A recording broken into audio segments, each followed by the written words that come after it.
नहीं, और ये है ना तो हर संपत्ति आपके पास है। लोगों को भ्रम है, जैसे लोगों को भ्रम है कि नाम से क्या हो जाएगा, नाम से संपत्ति का स्वामी तुम्हारे अधीन हो जाएगा, सेवक बन जाएगा। लेकिन लोग समझ रहे, अरे ये सब संतों की कहने सुनने की बातें, ऐसा नहीं होता। लोगों को लगता है ना, लोगों को ये लगता है हम भी तो नाम जपते, क्या मिलता है, परेशान नहीं, एक मुकदमा भी नहीं जीत पाते, एक लॉटरी भी नहीं खुलती है। संसार का चिंतन है। ये नाम वो वस्तु है कि तुम प्रभु को खरीद सकते हो। एक ही ये ऐसी वस्तु है जिसे खरीद सकते हो। जैसे स्वयं भाई जी और बड़े बड़े महापुरुषों ने कहा कि प्रभु श्री कृष्ण कहते हैं कि राधा नाम मेरा निश्चित किया हुआ मूल्य, कोई भी खरीद ले।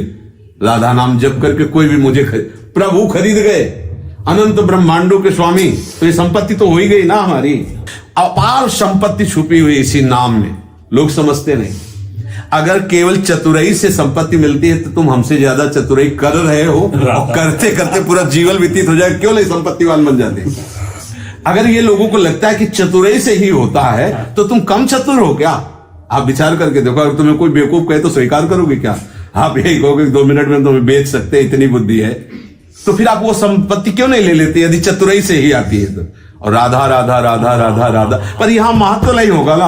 अब राधा राधा शुरू किया, उसकी गाड़ी के एक्सीडेंट तब ठीक मामला है नहीं। ये ऐसा जादू का खेल है, जो संभल गया वो संभल गया। तो चित्त नाम हरिवंश रति, चित्त में तभी रति होगी नाम के प्रति जब ऐसी महत्व बुद्धि आ जाएगी कि ये वो चेक है जिससे संपत्ति और संपत्तिवान दोनों भजाए जा सकते हैं।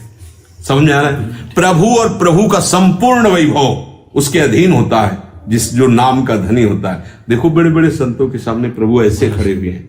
बड़े बड़े संतों के चरित्र पढ़ के देखो, केवल कहानियां नहीं है, प्रभु ऐसे खड़े होते हैं कि आपने भजन बल से, आपने अपने प्रेम बल से मुझे अधीन कर लिया। प्रभु स्वयं प्रभु अजित को जीत लिया। अब देखो भक्तों के चरित्र पढ़ के देखो, कहीं वो चरण चापते दिखाई देते हैं, कभी नौकर बने हुए दिखाई देते हैं।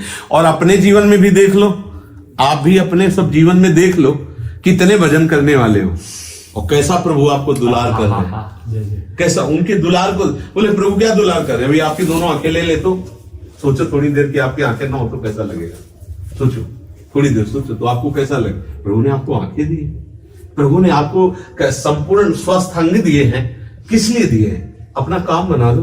एक भी कुछ भी गड़बड़ हो जाए, कुछ हम कह रहे हैं दांत का कोना थोड़ा सा टेढ़ा हो जाए तो जबान कट जाएगी, मतलब कुछ भी आप देखो सर्वांग एकदम फिट बना करके भेजा है। अब कुछ कर्म ऐसे जिनके अनुसार रोग ग्रसित, क्योंकि जाना है मृत्यु लोक है।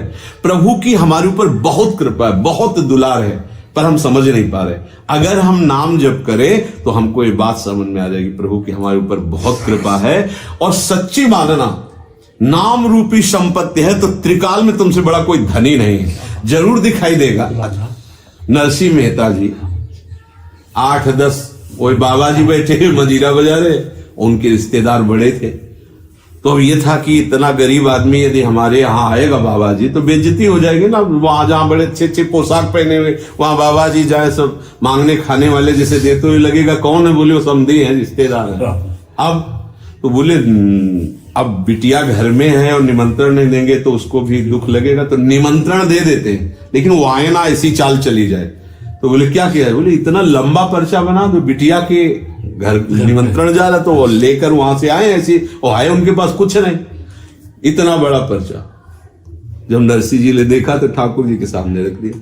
उनकी तो वही है, सब कोई जानता है कि ऊब गए उस नगर के संपत्ति लेने से, ऊब गए, वो नहीं घर वाले नहीं, नगर के वर्षा कर दी द्वारिकाधीश ने। उनके लिए कुछ पहाड़ है सोने के, 1 योजन का मतलब 4 कोस होता है। 4 लाख योजन का केवल एक पहाड़ है जिसका नाम सुमेरु है। 4 लाख योजन, किलो 2 किलो नहीं, कुंतल 2 को पहाड़ है। 4 लाख योजन, 1 योजन का मतलब 4 कोस, 1 कोस में 3 किलोमीटर। सोचो 4 लाख योजन, रत्नों की खान है ये भूमि। जैसे कोयला निकलता है ऐसे सोने की खान, चांदी की खान, ऐसे हीरे जवाहरात, ये सब परम संपत्ति वान वही हो जाता है जो भगवान। अच्छा अब क्या है कि भगवत स्मृति में ऐसा रस मिलता है कि उसको ये सब घास फूस नजर आने लगता है, इधर उसका महत्व ही नहीं रह जाता। अब महलों में रखो चाहे झोपड़ी में रखो, उनमें मगन रहता है, इन वस्तुओं में नहीं। तो हमारे हृदय में तभी नाम के प्रति रति होगी जब ये बात समझ में आ जाएगी कि नाम रूपी चेक हमारे पास है। सच्ची मानो पर अभी क्या शुरुआत में ही ऐसी माया चाल चल देती कि उपासक को लगता है कि ये सब कहने सुनने की बातें, हम भी तो काफी दिनों से जप रहे लेकिन हमें तो कोई लाभ नहीं मिल रहा और परेशानियां बढ़ रही, ऐसा भी लग सकता है। क्योंकि माया जादूगरनी है, ये आपको इस बात पर विश्वास नहीं होने, अगर हो गया तो फिर आपको कोई परास्त नहीं कर सकता। ये कौन करवाता है? क्या चीज? ऐसा विश्वास कौन करवाता? ये इसीलिए कहा है साधु समागम करे। अब जैसे आपसे हम बात कर रहे हैं तो प्रभु के शरणागत जन हैं और प्रभु के चरणों की खवासी करने वाले खास जन हैं, तो उनकी चाल बता रहे हैं। अब आप उस पर विश्वास कर लो तो आप आगे बढ़ जाओ। तभी कहा है कि बिना सत्संग के, बिना संतों के संग के ये मार्ग प्रकाशित ही नहीं, कोई सामर्थ्य तो है नहीं। तो बस बात मान ले इसी में है। अब जैसे आपने कहा बाबा जवान बोली ना, तो अब हम बोले राधा, बस यही बात है। और इतनी सामर्थ्य तो है ही है, जब हम बोल रहे हैं तो बोलने की बस राधा राधा हम बोले, जब हम चलने की सामर्थ्य तो सतमार्ग में चले, और जब कोई सामर्थ्य नहीं तो गोदी में ले जाएंगे, ऐसे बैठे।